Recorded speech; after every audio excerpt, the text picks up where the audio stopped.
Use the code CHICKEN in the shop. Hey guys, the Chickens here. We are back today with another Boom Beach video. In today's video, guys, we finally made it up to rank 23. Oh my god. The key was getting to 70 Rs. So we're going to go over 7 engines, how to attack, how to defend, all that kind of stuff. As you can see here, we're starting to, again, sit on a mountain of tokens and keys. But yeah, guys, appreciate it if you subscribe to the channel. And also, do not forget, use that code CHICKEN in the shop. Yeah, so let's start with the base. This is a solid base. It definitely helped me get up here. As soon as I went to 7, we definitely kind of started to take off, and I only lost to 6 ERs because, if you couldn't tell from the last few days, I was struggling against the 6s, man. I just could not get the right attack. I couldn't get any consistency down, and it just really never came together. But as soon as we went to 7, crushed every 7 we went against almost. So, yeah, there's the base. Next is the tech. So we've got everything. If you've been following along this season, you know we've got everything before 70 Rs except for shock launchers and except for barrage. And we want to just keep, if we are going to keep playing, we're going to keep moving forward. And we want to get that troop damage first and foremost. That's going to be the most important. Then probably the DVD, then the GB. DVD and GB are honestly kind of a toss-up. I would unlock, whatever you can first. If you can unlock both of them, I'd lean towards the DVD, but I've also heard the GB makes a huge difference just in having more shocks, having more second wins, that kind of thing. Or whatever you're using just makes the attack that much easier. So we went with the Seekers, so we're moving forward to troop damage, but at this point, I think that I'm parked. I think we're going to be safe. I don't know. It depends. I'll watch it over the next day or so and see if we do need to jump back in, but I don't know, man. Now that the Chinese are out of the server, it's gotten way less competitive, but at the same time, it's probably moved up about 20 spots since where I parked earlier today, so we'll see what happens. I don't know if we're safe.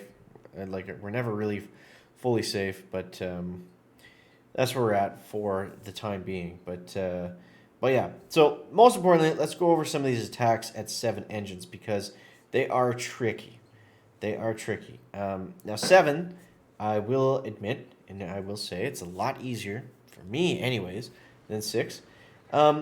And honestly, the key, laser rangers. The freaking laser rangers, man. Because what happens when you don't have laser rangers? The critter launchers just decimate you. Not by killing you, but just by wasting so much time with the bombers just sitting there, shooting at them, reloading, shooting at the next one, reloading, it's just a constant struggle of trying to take out the, because, I don't know. I was going to make a whole dedicated video on this. I really do not like the critter launchers in warships because I feel like, my opinion, might be controversial, but I feel like it's just sometimes they stop you and sometimes they do nothing. You know what I mean? It just kind of depends how they group up and how they bunch up, and if, you got a lot of frontline troops to mow them down, or if you don't, then you're just kind of screwed. And I don't know. My feeling is they're not a fun defense to deal with in warships because they're very kind of luck dependent in my mind. So yeah.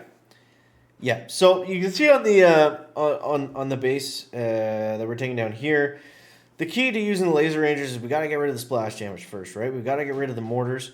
That's going to be the key to just getting the laser rangers to survive. Typically, if you can get them to survive after the beginning of the attack, then you're probably okay. You just got to watch for mines and rocket launchers hitting them from the side after that. But you see right here, the bombers are already starting to freeze in place and shoot at that stupid critter launcher. It depends how far they have to walk to, I guess, right? But I don't know. The laser rangers, they mow through those critters and they become a non-issue after that. So, but anyway, so this is how I like doing this attack. Sometimes they split, sometimes they don't. We really just want to rip through it, taking as many laser rangers with us for as long as possible. You see right there, I actually opted to take out the critter launcher there just with artillery. 4 artilleries will take it down. And it just comes down to a time thing. Especially at 70R, it's a lot easier to stay alive because, I mean, the deck layout at 6 was just tough for the troops that we're using. I don't know. 7 is just a lot easier to survive the whole match, I found. And you're kind of just, you want to take out both sides at the same time, move towards the back, and just keep everybody as spread out as possible. Keep pumping those second wins. I never found a 7 where I had to actually BART out or take out the Sky Shield. It's just we came across the base naturally, at the same time. And then there's basically two things that are going to happen. You're either everyone's going to bunch up in one spot, and you're going to have way too much damage targeting, a few buildings. If that happens, save your gunboat energy for shocks, shock the last stuff and flare to it. Or if everyone's spreading out, just let them go, let them do their thing, and let them take out defenses that just get in the way normally anyways. And yeah.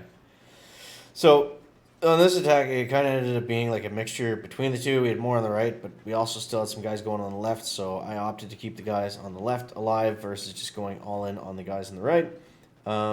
Because we kind of had to shock the same stuff anyways, so yeah. At this point, what I should have done is shock that rocket, and then go for that one on the left, but here we are. I think this was a boss fight, so I was a little bit trying to play it safe, trying not to fizzle. There's nothing worse than fizzling on a boss fight. That's the worst, but yeah. And then you can see right here, we flared the last two, and that's it. That's all. So, was that this one? I think so. I don't know. I'm confused. Penfold, Rohit. I believe Rohit was a 6ER. No, he wasn't. Okay, so we'll show this one again. So again, same kind of landing. We'll do this one a little bit faster. Same kind of landing. Just making sure that we've cleared a path for the laser range to stay alive, cleared all the mines, cleared all the splash stuff. And then they're simply just walking up through here. Now you see over here I get into some problems really early on because that hot pot is killing me. And it's actually extremely close to taking out some laser rangers. And if you guys know how splash damage works in Boom Beach, like if it's targeting this thing over here, it's actually going to splash a little bit further behind that too. So something to be very careful of. We ended up taking it down, but yeah, this was not a great attack. You can see right here, most of our laser rangers did die.